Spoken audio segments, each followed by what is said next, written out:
Hello all, big பாஸ்லேருந்து வெளியே வந்ததுக்கப்புறமேட்டு அரோராவோட first Instagram post அவங்க என்ன சொல்லியிருக்காங்கன்னு பார்த்தீங்கன்னா, ஃபஸ்ட்டு வந்து தேங்க்ஸ் சொல்லியிருக்காங்க. லைஃப் டைமில் ஒரே ஒரு தடவை கிடைக்கிற ஆப்பர்ச்சுனிட்டி எனக்கு கிடச்சிருக்கு. என்னை வந்து பிக் பாஸ் வந்து என் மேலே வந்து பெரிய ஒரு நம்பிக்கை வச்சு என்னை வந்து மோட்டிவேஷன் பண்ணி அதுக்கப்புறமேட்டு இந்த அளவுக்கு வந்து ஸ்ட்ராங்காக எடுத்துன்னு வந்திருக்காங்க. அதே மாதிரி அந்த இடத்துல வந்து நிறைய பேரை நான் சம்பாதிச்சிருக்கேன்.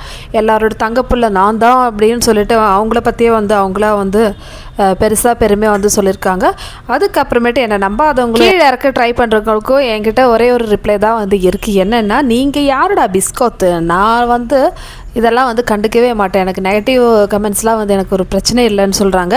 நம்மளுக்கு தெரியுமே அரோராக்கு நெகட்டிவ் கமெண்ட்லாம் வந்து பிரச்சனையாக என்ன ஃபஸ்ட் டைம்னா ஓகே, இவங்க தான் வந்து நிறைய தடவை வாங்கி வாங்கி அடி செம்மையாக வாங்கியிருக்காங்கல்ல எல்லாருக்கிட்டேயும் இந்த மாதிரி நெகட்டிவாக கமெண்ட்டு கேட்டு. ஸோ இதெல்லாம் வந்து அவங்களுக்குலாம் வந்து ஒரு பிரச்சனையே கிடையாது. ஸோ பிக் பாஸ் வீட்டில் இருக்கும்போது கூட அரோரா வந்து என்ன சொன்னாங்கன்னா, நான் வந்து வெளியே என்னோடய இமேஜ் வந்து எப்படி போகுதுன்னு சொல்லிட்டு அப்படிலாம் வந்து நான் கண்டுக்கவே மாட்டேன். எனக்கு அதெல்லாம் ஒரு பிரச்சனை இல்லைன்னு சொல்லிட்டு நிறைய இடங்களில் சொல்லியிருக்காங்க.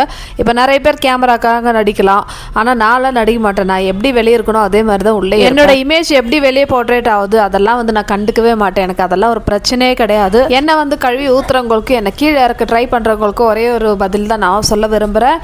நீங்கள்லாம் வந்து என்ன பெரிய பிஸ்கோத்து அந்த மாதிரி தான் வந்து சொல்லியிருக்காங்க. வெளியே வந்து நக்கல் ஒன்றும் குறையில பாருங்களேன்.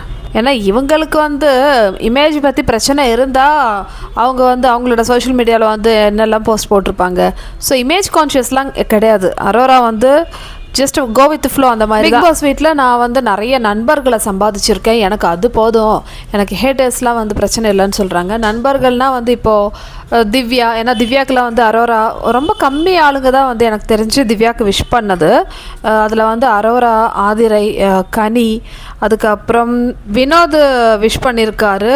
ஸோ இந்த மாதிரி சில பேர் மட்டும்தான் திவ்யாவுக்கு வந்து விஷ் பண்ணியிருக்காங்க. ஸோ அதில் வந்து அரோரா வந்து மெயின். ஏன்னா இப்போது அவங்க இன்ஸ்டாவில் வந்து ஒன்று போயிட்டுருக்கு, டிவோரான்னு சொல்லிட்டு, அதாவது திவ்யாவும் அரோராவும் சேர்த்து டிவோராவாம். ஏன்னா அந்தளவுக்கு வந்து இவங்க ரெண்டு பேரும் சம பாண்டிங் சொல்கிறாங்க. நான் எப்போவுமே தங்கப்புள்ள தான், நான் வந்து என்னோடய ஃப்ரெண்ட்ஸுக்கு எப்போவுமே வந்து தங்கப்புள்ள தான்னு சொல்லிட்டு போஸ்ட் ஒன்று போட்டிருக்காங்க. என்னை மதிக்காதவங்களுக்கு நீங்கள் என்ன பெரிய பிஸ்கோத்து, அதாவது பாரு கமர் இதை மீன் பண்ணி தான் சொல்கிறாங்க.